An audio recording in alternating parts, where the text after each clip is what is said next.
मौलाना मोहम्मद रसूलुल्लाह नक्शबंदी हाज़िर खिदमत हूँ। आप कैसे हैं? खैरियत से होंगे। तो आप देख रहे हैं हमारा अहमर अमलियात चैनल। तो ये दोस्तों की ख्वाहिश के मुताबिक तेगबंदी का जो है अमल वो तावीज़ हम उसको इस्तेमाल कर रहे हैं। अब उसके इस्तेमाल का तरीका ये है कि हम उसमें सबसे पहले एक कप है उस पर निशान करेंगे। उस कप को निशान करने के बाद 6 गोलियां हम मुसलसल जो है वो एक मुर्गे पर चलाएंगे और जिसके गर्दन में 4 तावीज़ें बंधे हुए हैं। चूँकि हमने 4 बनाए हैं तो ये चारों को इस्तेमाल करना था, तो इसलिए चारों बांध कर फिर चलाएंगे।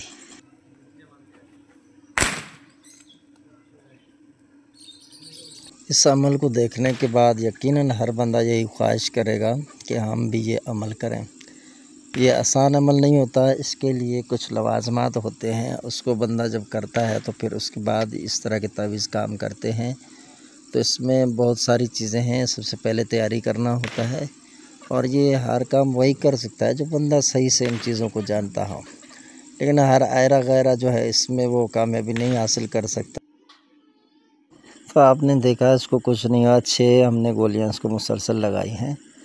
तो ये हमारी कीमती ये 4 तावीज़ हैं। ये चूँकि ईद उल अज़हा की रात बने थे तो ख़ास वक्त था, तो मज़ीद हमने नहीं बनाते। ये 4 हैं और ये हम किसी को देना नहीं चाहते, ये मैं पहले से वजाहत कर दूं। चूँकि इनमें से 2 तो पहले से लोग जो है वो ख़रीद चुके हैं, सिर्फ आज़माना था इनको।